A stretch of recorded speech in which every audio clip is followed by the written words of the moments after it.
नमस्ते, मैं डॉक्टर गौरव भूतड़ा।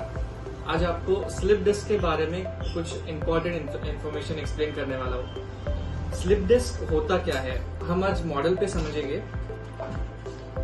ये हमारा स्पाइन है जिसे मनके कहते हैं। ये जो बोन्स दिख रही है आपको, ये वर्टिब्रल बॉडीज होती है, यानी कि मनके। दो मनकों के बीच में इस तरह से गद्दी होती है जिसे हम डिस्क कहते हैं। ये हुआ सामने का हिस्सा और ये पीठ का, कमर का पीछे का हिस्सा है। लंबर स्पाइन में स्लिप डिस्क जब होता है तो स्लिप डिस्क का मतलब होता है यहाँ से डिस्क प्रोलैप्स हो जाना, या फिर डिस्क हर्निएशन कहा जाता है, जिसे हम कॉमन लैंग्वेज में मनकों में गैप हो जाना कहते हैं या गैप कम हो जाना कहते हैं। तो ये जब डिस्क पीछे सरकती है तो ये नसों पर प्रेशर आता है। कमर के पिछले हिस्से में ये जो नर्व्स है, ये नर्व्स या ये नसें दोनों तरफ पैरों में जाती है, जिसके कारण से अगर यहाँ पर आप देख सकते हैं, जैसे इस पर स्लिप डिस्क हुआ है, यहाँ पर प्रेशर आया है इस नस पे, तो ये नस इस तरफ के पैर में सीवियर सिम्टम्स कर दिए, जैसे कि टिंगलिंग एंड नमनेस, चीटी झुंझुनी होना, पैर में दर्द आना, जिसे हम रेडिकुलर या रेडिएटिंग पेन कहते हैं। तो ऐसे प्रॉब्लम्स के लिए जब माइल्ड डिस्क प्रोलैप्स होता है, माइल्ड स्लिप डिस्क होता है, तो उसमें हम मेडिसिन के सहारे और फिजियोथेरेपी के सहारे उसका ट्रीटमेंट करते हैं। मैक्सिमम पेशेंट्स में इसी से रिलीफ हो जाता है।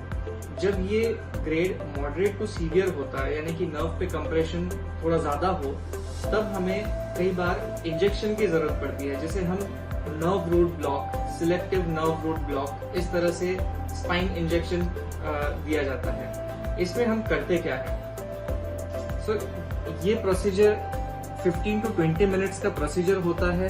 ये ऑपरेशन थिएटर में अंडर सी-आर्म गाइडेंस, यानी कि जो पोर्टेबल एक्सरे मशीन होता है, पोर्टेबल एक्सरे में लोकल एनेस्थीसिया में प्रोसीजर होती है। पेशेंट को कोई कंप्लीट सुन नहीं किया जाता है, पेशेंट को सारी चीज समझती है, सिर्फ जितनी जगह से एक इंजेक्शन लगेगा उतनी जगह सुन की जाती है। सुन करने के बाद में इस तरफ में इंजेक्शन गाइडेड रहता है, बिल्कुल सेफली यहाँ पर डाला जाता है, और जहाँ पर नर्व पे कंप्रेशन है, नर्व के आसपास की सूजन कम करने के लिए वहां पर दवा डाली जाती है।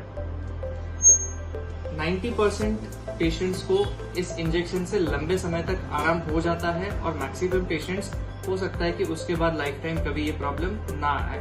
अगर ये ग्रेड बहुत ही सीवियर होता है, तभी ऐसे पेशेंट्स में सर्जरी की या फिर और कोई प्रोसीजर की जरूरत पड़ती है। जामताड़ा तहसील अमरपाटन जिला सतना से आया हूँ। मेरे पैर में, कमर में असहनीय दर्द था, मैं चल नहीं पा रहा था, इसलिए यहाँ ट्रीटमेंट के लिए आया। ये हमारे साले हैं दिलीप शर्मा, ये हमको कान्हे पे लेके आए हॉस्पिटल के अंदर। मैं असहनीय दर्द से पीड़ित था, बिल्कुल लचक के चल रहा था। फिर गौरव सर को दिखाया, उन्होंने कहा कि आप भर्ती हो जाइए, आपको रिलीफ मिलेगा। उसके बाद मेरा गौरव सर ने ऑपरेशन किया।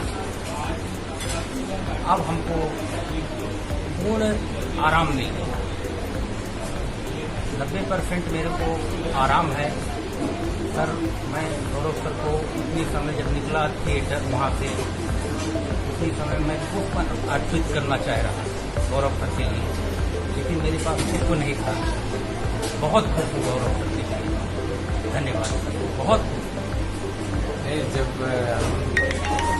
हमारी होती थी, गौरव सर जी सामने आए तो हमको चाहा कि हम वहाँ पे पुष्प नहीं था, पर बहुत बहुत आभार हम व्यक्त करते हैं गौरव सर जी कि ऐसे पेशेंटों को लाभ मिले उनके द्वारा, ये भगवान से काम।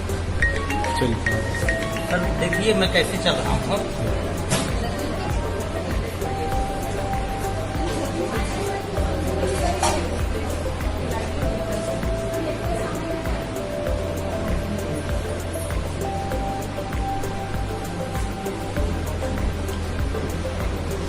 ऐसा लग ही नहीं रहा था कि इस प्रकार के कभी चल पाएंगे, पर धन्य गौरव सर जी जो कि इतनी बड़ी देन दिए, पुनः उसी प्रकार के चला के देता है।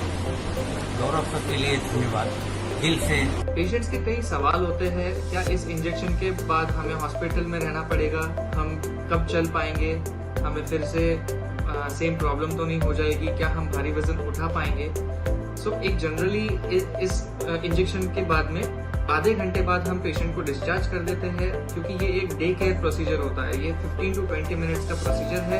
पेशेंट्स इमीडिएटली इसके बाद चल सकते हैं, नॉर्मल रूटीन एक्टिविटीज पूरी तरह से कर सकते हैं। कोई डाइट रेस्ट्रिक्शंस, खाने पीने के कोई रेस्ट्रिक्शंस नहीं होते, और सिर्फ भारी वजन उठाना हम कुछ समय के लिए अवॉइड करते हैं।